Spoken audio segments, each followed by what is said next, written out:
Hello, I decided to make a YouTube video because I have a Honeywell uh, quick steam warm mist humidifier. This is what it looks like. Here's the tank that goes on it. It's got some water in it right now. So yeah, that's what it looks like in the front. Everything was working fine on this, but now it does not work. Um, you know, if you've ever had one of these, you know that you need to clean that heating element or that heating pad sometimes. And you can see there's some calcium buildup there. I was told that white vinegar will help dissolve that calcium buildup. So I didn't actually get that very clean, but I believe you can clean it with white vinegar. But anyways, this video is not about that. This video is because I tried cleaning that and decided, since I didn't have white vinegar, that this was clean enough. I went to put it back together and it did not work anymore. So if you've had that happen, I'm sure you're frustrated because this was not a free humidifier, and then it's basically garbage to you now because it no longer works. The problem is that you put it all back together, you push that power button, and you don't get anything. You don't get heat, you don't even get sound, you do not get humidity. But anyways, I can tell you right now how to fix that, and I finally had figured it out. It's very simple actually too, and it's very cheap. Instead of buying a whole new humidifier, you can do this yourself with some basic tools. For this job, I believe you would just basically need a soldering iron, maybe something to cut wire with, and maybe some extra wire. Probably insulated wire too, possibly. It's nice if you do a nice clean job, you can save on some of the parts that you might need. But anyways, the first thing you got to do is flip it over like this, and you will see something like that. I'm sorry, it'll be upside down. It'll be like that, something like that. There's 6 screws here. There's going to be these 2 which will be exposed at all times. You can take those 2 out. And then you got these rubber pads that used to be on here. Well, you can peel those up, and if you're careful you can probably reuse them. I mean, that's what it's going to look like when it's done, when you pull it off of there. You can probably super glue them back on when you're done.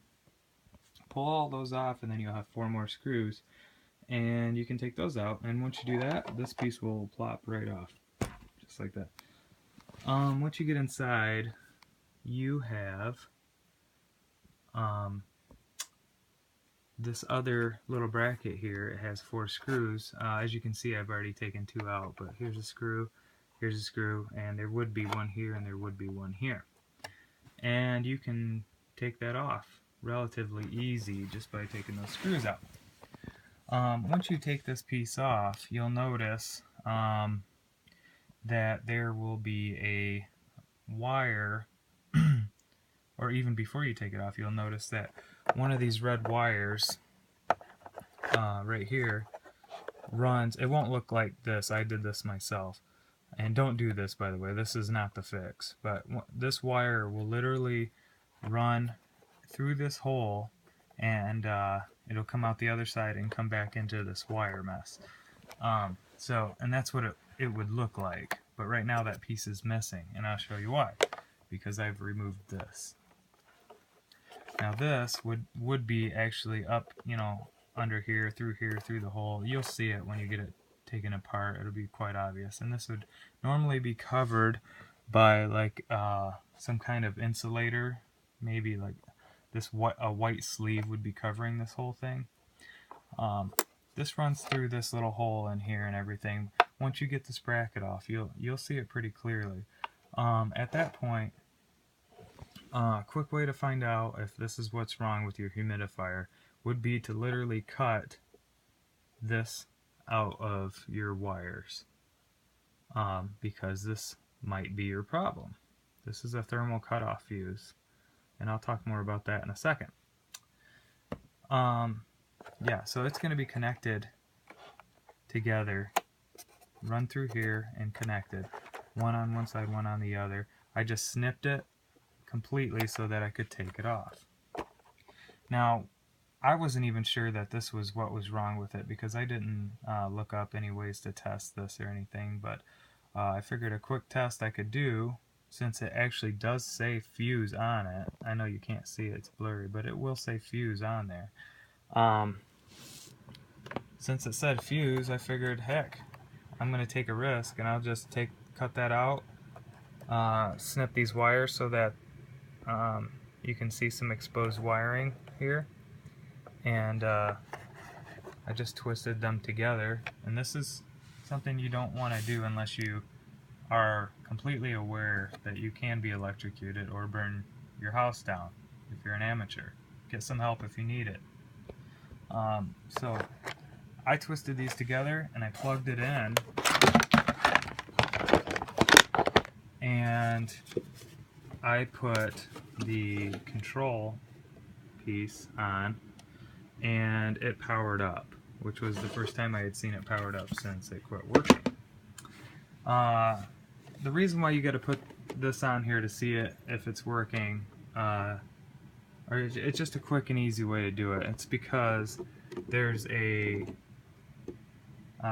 protrusion here, right here, that pushes down into this hole here, and that is, I believe that's pushing down a switch to allow the electricity to flow through into these terminals, thus powering this. So it was real quick and easy. I was able to just put that on and push that button, the power button, and I got a digital readout. And that's how I knew that this was bad, because I removed it from the equation and made a direct connection. So this is fuse. Fuse blows, no more current. Now, the fuse itself, let's see if I can get a close-up on this thing. Be real nice for you guys to see it. But if I can't, I'll just read off what it says, and you can see it for yourself if you end up having to work on this thing. It doesn't appear that I can get a real good close-up on this. I'm not sure why. There we go, we're starting to see stuff. Okay, kind of hard to read, but these are actually very common thermal cutoff fuses. The reason these blow is because they get too hot, and they do that to protect your house from burning down. So they will cut the flow of electricity, and so they're pretty useful. But if this gets overheated, say if you run out of water and for some reason that pad keeps on getting hotter, this will fry itself. But luckily this is a replaceable item, especially if you have a slight amount of electrical skill, including soldering. No problem, right? So on this fuse it says SF216E, and then it also says, I'm sorry, I was absolutely wrong. It's SF214E, and then it says 216 Celsius, and then it says 10 amps, and then it says 250 volts, and then CO855, I think. But either way, whatever this piece says that comes out of your unit, get one just like it. You can find them on, look them up on eBay, look them up on Amazon.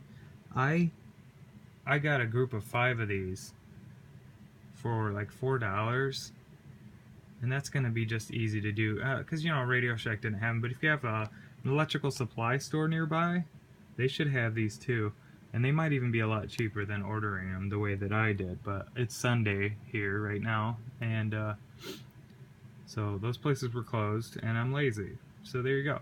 But anyways, when you get a new one, pretend this is your new one, right? It's basically like putting everything back together, but you want to be safe. All I would have to do is take this bracket back off, run it through there with the insulator,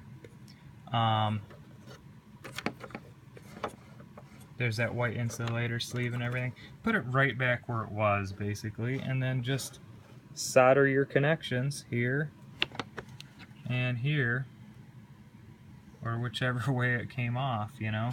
And I don't know if you can see very well. If you are replacing the wiring, might be wise to get some of this insulated wire. It's kind of like a waxy, fibrous insulator, and I believe this replacement comes in the mail with wire on it. But if it doesn't, you know, maybe you can reuse these connectors or get some new connectors, and these just crimp on there. But if you have any electrical knowledge at all, you'll be able to figure it out.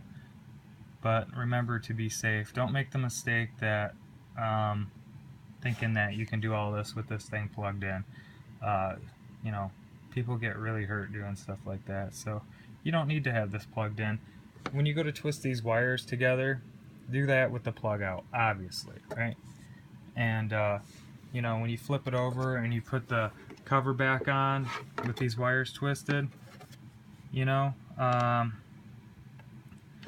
make sure that these exposed wires aren't touching anything. And if you're nervous about that at all, you can twist these wires together and then maybe put a piece of tape around them so they won't touch anything. If that makes you feel better. I don't know how much it's actually going to help you. So, hope that helps you, because I was looking all over the internet, reading as much as I can, and everybody that had this problem just trash talked Honeywell, and they just trash talked this model altogether. But I'll be honest with you, I really like this thing, and a lot of things these days break. One ability that we seem to be lacking anymore is being able to figure things out and fix things ourselves. We can't just keep on buying new things and replacing things in trash and stuff like this. I mean, if you buy something, you own it, learn something about it, see if you can fix it. A little bit of knowledge will save you a lot of money. So, I'm Richard Engel, and I hope this video helped you. Have a good day.